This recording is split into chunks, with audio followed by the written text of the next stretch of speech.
तो hi friends, देखिए JPSC का एडमिट कार्ड कैसे डाउनलोड करेंगे जेट के लिए। तो इसका लिंक मैं दे रहा हूँ और आपको आना है जेपीएससी की वेबसाइट पे और यहाँ पे सर्च करना है ओटीआर पे। देखिए मैं बता दे रहा हूँ, ठीक है। डायरेक्टली ओटीआर पे आप क्लिक कीजिएगा, मैं इसका लिंक दे दूँगा वीडियो का डिस्क्रिप्शन में। यहाँ पे आइएगा, यहाँ पे जैसे ही आइएगा तो यहाँ पे आपको देखने को मिलता है मोबाइल नंबर, और फिर यहाँ पे मोबाइल नंबर डालिएगा और जनरेट ओटीपी पे क्लिक कीजिएगा। मोबाइल नंबर यहाँ पे डालिए, जनरेट ओटीपी पे क्लिक कीजिए, ओटीपी आएगा, इस पे डालिएगा, ये कैप्चा कोड जो दिख रहा है यहाँ पे डालिएगा। उसके बाद लॉगिन पे क्लिक करना है और कुछ इंस्ट्रक्शन भी दूंगा जो देख लीजिएगा एडमिट कार्ड में क्या गया है, ठीक है। चलिए, और एक चीज़ है कि आप फ़ोन पे भी कर सकते हैं। फ़ोन पे करने के लिए थोड़ा सा इसको कीजिएगा, यहाँ पे थ्री डॉट्स पे क्लिक कर दीजिएगा, ठीक है। और इसको ऊपर उठाइएगा और यहाँ पे ये डेस्कटॉप साइट पे आपको क्लिक करना है इस पर, ठीक है। इससे आपका फ़ोन जो है मोबाइल की तरह काम करेगा। चलिए सब कुछ कीजिए और फिर लॉगिन पे क्लिक करना है। मैं करके दिखाता हूँ आपको खुद, ठीक है। देखिए आपका जो है यहाँ पे इस तरह से लॉगिन हो जाएगा। अब क्या करना है आपको, यहाँ पे देखिए admit card, download admit card का एक सिलेक्ट ऑप्शन दिखता है यहाँ पे, ठीक है। आपको इसी पे क्लिक, यहाँ पे आपको देखिएगा ऑप्शन एडमिट कार्ड डाउनलोड, आपको इस पर क्लिक करना है और इसको डाउनलोड कर लेना है। अब यहाँ पे डाउनलोड होने के बाद ओपन हो जाएगा। हम लोग जो है सारे इंस्ट्रक्शन को अच्छे से पढ़ते हैं, ठीक है। तो देखिए यहाँ पे तो आपका ब्लर कर दिया है सिक्योरिटी पर्पज़। तो सबसे पहले इम्पोर्टेंट जो इंस्ट्रक्शन है उसको हम लोग पढ़ेंगे। देखिए यहाँ पे सबसे पहले ध्यान देने वाली बात है कि आपका एग्ज़ाम सेंटर कहाँ दिया गया है। जैसे मैं यहाँ पे आपको दिखा दूँ, ठीक है, कि मेरा एग्ज़ाम सेंटर, अच्छा, विकास विद्यालय रांची, न्योरी रांची। देखिए ये आपका एग्ज़ाम सेंटर है, ठीक। एग्ज़ाम सेंटर का नाम, स्कूल में ही जनरली आपको एग्ज़ाम सेंटर मिलता है, ठीक है। तो देख लीजिए ये एग्ज़ाम सेंटर। दूसरा एग्ज़ाम का डेट, सब्जेक्ट का कोड, ये आपको ओएमआर पेपर पे भरना होगा। फिर यहाँ पे आ जाता है जनरल स्टडी, आपका पेपर का नाम, ठीक है। जैसे कि मेरा पब्लिक एडमिनिस्ट्रेशन है। सीटिंग लिखा रहेगा फर्स्ट सीटिंग। रिपोर्टिंग टाइम 8 बजे। एग्ज़ाम जो होगा 10 से 1 बजे के बीच में होगा और विथआउट एनी लंच ब्रेक, ठीक है। कोई भी लंच ब्रेक नहीं दिया जाएगा बीच में। यहाँ पे कुछ इंस्ट्रक्शन दिए गए हैं अभ्यर्थियों के लिए। निर्देश, तो निर्देश में क्या है, किसी भी अभ्यर्थी को परीक्षा प्रारंभ होने के निर्धारित समय के 15 मिनट बाद परीक्षा कक्ष में प्रवेश की अनुमति नहीं दी जाएगी। मतलब कि भैया अगर आप यहाँ पे 10 बजे एग्ज़ाम शुरू हो रहा है, ठीक है, तो परीक्षा प्रारंभ होने के निर्धारित के 15 मिनट यानी कि 9:45 के बाद आपको जो है एंट्री नहीं मिलेगा एनी हाउ, ठीक है। तो 9 बजे तक ही आपको घुस जाना है, 9:45 तक वेट नहीं करना है, ठीक है। 8 बजे रिपोर्टिंग टाइम है तो 8 से 9 बजे के बीच में घुसना है। दूसरा पॉइंट बोला गया है कि अभ्यर्थियों को ऊपर बताई गई तिथि और पाली के अनुसार अपना प्रवेश पत्र और उपस्थिति पत्रक साथ लाना होगा। इन दस्तावेजों के अभाव में प्रवेश नहीं दिया जाएगा। तो देखिए यहाँ पे जो है 2 पेपर मिला है आपको, ठीक है। ये तो हो गया एडमिट कार्ड, और नीचे में देखिए आपको यहाँ पे मिला होगा दूसरा, ठीक है, ये एक पेपर अटैच्ड सीड है ये आपका, ठीक है। तो इसको भी लेके जाना होगा आपको, समझ रहे हैं ना। इसमें आपका सिग्नेचर रहेगा, इन्विजिलेटर का सिग्नेचर रहेगा। तो आपका 3 पेज का है, तीनों पेज प्रिंट आउट करवाना है, ठीक। तीनों पेज इसको आपको प्रिंट आउट करवाना होगा और एक फ़ोटो यहाँ पे साटना होगा, affix recent passport size photo, यहाँ पे आपको एक फ़ोटो साटना होगा।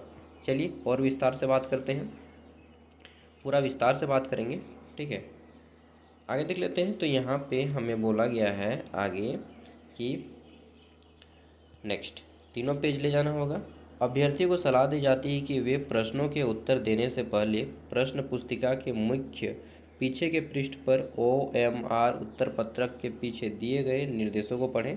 तो आपको एग्ज़ाम के जो ओएमआर पेपर में एग्ज़ाम होगा, ऑनलाइन एग्ज़ाम नहीं होगा, ऑफलाइन होगा, तो ओएमआर पेपर को अच्छे से पढ़ लेना है, जो इंस्ट्रक्शन दिए जाएंगे उसमें, ठीक है।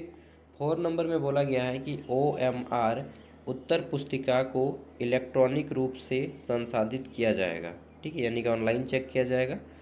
तो ओएमआर उत्तर पुस्तिका पर गोलों के अपूर्ण या गलत भरने पर जो है आपका उत्तर पुस्तिका को अमान्य घोषित कर दिया जाएगा और उम्मीदवार जो है उसकी जिम्मेदारी आप खुद होंगे। तो आपको अच्छे से ओएमआर पेपर पे गोला करना है, गोला को अच्छे से एकदम पूरा स्ट्रक्चर्ड वे में सब कुछ एकदम फिलअप करना है, ऐसा नहीं कि खाली छोड़ दीजिएगा, ठीक है। और ऐसा नहीं कि बहुत ज़्यादा बाहर कर दीजिएगा इस तरह से, वैसा भी नहीं, ठीक है। नेक्स्ट आगे बोला गया है कि अमान्य होने पर पूरी जिम्मेदारी जो है ये कैंडिडेट की होगी। ओएमआर स्कैनिंग मशीन ऐसी किसी भी ओएमआर उत्तर पुस्तिका को अस्वीकार कर देगी जिसमें रोल नंबर और बुकलेट श्रृंखला ठीक से या सही ढंग से या काली भरी नहीं हो। मतलब कि आपको जो है ब्लैक पेन का ही प्रयोग करना है, काली स्याही मतलब कि ब्लैक पेन का ही प्रयोग करना है। इसके अलावा आप किसी और पेन का प्रयोग नहीं करेंगे, ब्लू का भी नहीं, केवल ब्लैक, ओनली ब्लैक, ठीक है। खाली करिया कलम बुझलिया न रे। चला आगू देखिए। तो आगे बोला जा रहा है कि अन्य सभी जानकारी जैसे कि रोल नंबर, रजिस्ट्रेशन नंबर यानी कि पंजीयन संख्या, पुस्तिका नंबर यानी कि बुकलेट नंबर, शब्द संख्याओं जो है और शब्दों में आवश्यकता अनुसार आपको एमआर पेपर पे भरना होगा और संबंधित कॉलम में दिए गए निर्देशों के अनुसार दर्ज करनी होगी अपनी जानकारी, ठीक है। आगे देख लेते हैं। तो आगे बोला गया है कि कृपया अपनी ओएमआर उत्तर पुस्तिका को भरने के लिए केवल नीले या काले बॉल पॉइंट पेन का प्रयोग करें, नहीं केवल काला का ही प्रयोग करना है, किसी अन्य रंग के पेन का प्रयोग ना करें, ठीक है। ओनली ब्लैक से ही प्रयोग करें, क्योंकि यहाँ पे ब्लैक ब्लू दोनों लिखा है लेकिन यहाँ पे केवल काली लिखा है, ठीक है। देखिए केवल काली से भरी हुई हो, ठीक है, समझ गए। तो काली या भरी हुई हो तो आपको ब्लैक पेन का ही प्रयोग करना है, बाकी आपकी मर्जी। नेक्स्ट आगे देख लेते हैं। पॉइंट नंबर 6 इसमें बोला गया है कि कृपया अपनी ओएमआर उत्तर पुस्तिका को भरने के लिए, ये हो गया। 7 नंबर पॉइंट में बोला गया है कि एडमिट कार्ड पर छपी किसी भी विसंगति के मामले में, मान लीजिए आपके एडमिट कार्ड में कोई नाम, father name, date of birth या कुछ भी अगर बाय मिस्टेक प्रिंट हो गया है, आपका जो सब्जेक्ट है वो दूसरा सब्जेक्ट हो गया है, तो इस नंबर पे कॉल करेंगे या ईमेल आईडी पे आप जो है ईमेल कीजिएगा, ठीक है। चलिए नेक्स्ट आगे देख लेते हैं। परीक्षा केंद्र या हॉल में मोबाइल फ़ोन, इलेक्ट्रॉनिक गैजेट, मुद्रित हस्तलिखित सामग्री, बैग, खाद्य पदार्थ मतलब जितना भी चीज़ें हैं ना वो ले जाने की अनुमति नहीं है, और ले जाते हैं तो वो आपकी जिम्मेवारी में रहेंगे, ठीक है। एजेंसी इसकी कोई भी जिम्मेवारी नहीं लेगी।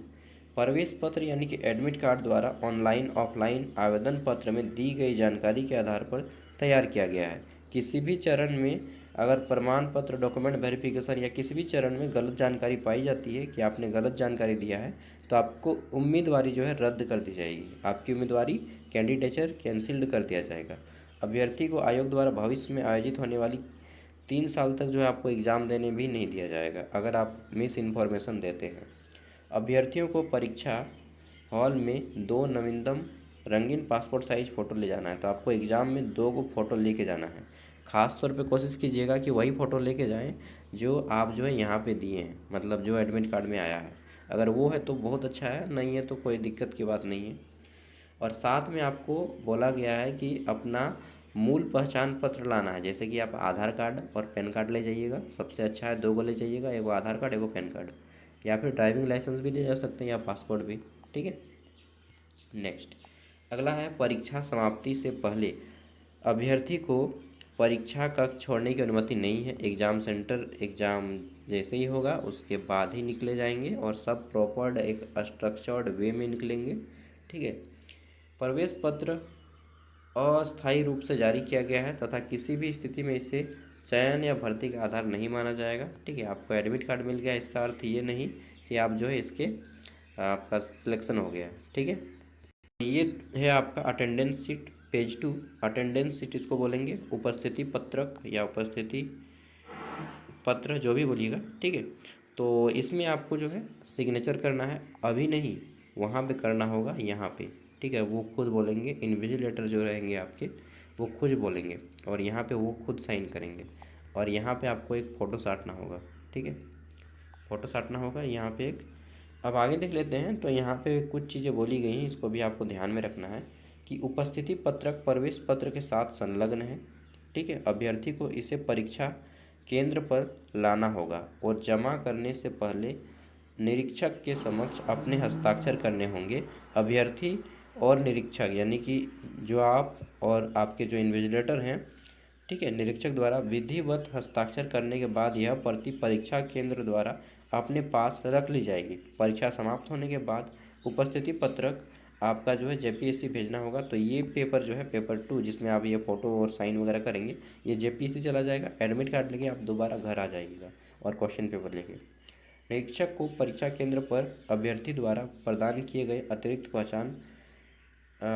पहचान प्रमाण पत्र का उल्लेख करना चाहिए। ठीक है, आईडी प्रूफ मेंशन करेंगे यहाँ पे आप क्या लाए हैं, Aadhaar card, PAN card, voter ID card, जो भी आप लेके जाएंगे उसको यहाँ पे मेंशन कर देंगे वो। ठीक है, और सील ऑफ आइरिस बायोमेट्रिक, आपका आँख का कैप्चर किया जाएगा, आँख के रेटिना का। ठीक है, तो ये हो गया, आइरिस कैप्चर किया जाएगा।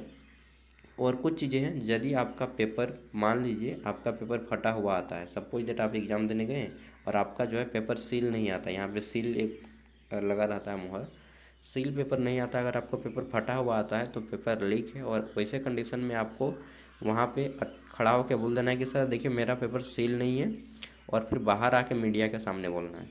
ठीक है, वहाँ पे हंगामा मत कीजिएगा, बस वहाँ पे बोल दीजिएगा सब बच्चा के सामने अगर किसी का पेपर फटा हुआ आता है तो, जिसकी संभावना बहुत कम है कि पेपर फटा हुआ नहीं आएगा। ठीक है, चलिए और कुछ चीज़ें मैं बता देता हूँ। ठीक है, कि एग्ज़ाम में जो है ना कोई भी नेगेटिव मार्किंग नहीं है, नकारात्मक अंक नहीं दिया जाएगा चाहे आप कितना भी गलती करें। इसलिए आपको एक भी क्वेश्चन का आंसर नहीं छोड़ना है, सभी को आंसर करना है। ठीक है, 150 क्वेश्चन का आंसर 150 क्वेश्चन सब कीजिएगा, चाहे आपको आए या ना आए। और तुक्का मारने का ये ट्रिक है, जिसमें लिखा हो ऑल ऑफ दीज, इनमें से सभी। ठीक है, और दूसरा अगर कथन निष्कर्ष वाला रहेगा तो मैक्सिमम सही होता है कौन सा, हालांकि तो प्रिडिक्ट मैं कर रहा हूँ कि कथन और कारण दोनों सही हैं। ठीक है, और यह इस कथन की पुष्टि करता है, वो जो होता है ना वो एक रहता है। इसके अलावा जिसमें लिखा हो बी और सी दोनों, उसको कीजिएगा। जिस ऑप्शन में लिखा हो केवल, केवल, ठीक है, उसको मत कीजिएगा। जिस ऑप्शन में लिखा हो ये सभी, ठीक है, मान लीजिए ऑप्शन 4 को दिया है, उसमें लिखा हो केवल समाज, केवल राज्य, केवल देश, और जिसमें लिखा हो ये सभी समाज, देश, राज्य तीनों। ठीक है, तो उसको कीजिएगा। केवल वाले प्रश्न का सही नहीं होता है अक्सर। ठीक है, इसके अलावा जिस प्रश्न का आंसर 4 को ऑप्शन दिया है, जिस प्रश्न का ऑप्शन सबसे लंबा ऑप्शन रहता है, तो मैक्सिमम संभावना है कि वो ऑप्शन सही होगा। तो ये कुछ कुछ ट्रिक है जो कि हर किसी को मालूम होता है, जिसको नहीं मालूम है जान लीजिएगा। इस तरह से आप जो है क्या कर सकते हैं, आप कर सकते हैं आंसर। इसके अलावा पेपर आपका हिंदी इंग्लिश बाइलिंगुअल फॉर्मेट में आएगा, ओएमआर पेपर पे रहेगा। और एक चीज़ ध्यान दीजिएगा, जिस ऑप्शन में ऑप्शन जो है इंग्लिश में ब्रैकेट करके स्पेशली दे दिया गया हो, हिंदी में लिखा फिर स्पेशली ब्रैकेट करके भी दे दिया गया हो उसका इंग्लिश फॉर्मेट, तो ज़्यादा संभावना है कि वो ऑप्शन सही होगा। ठीक है, ये इस स्थिति में करना है जब आपको आंसर नहीं आता है, तब आपको तुक्का लगाना है, ये वाला, ऐसा वाला, समझे। चलिए, thank you, all the best आप सभी को।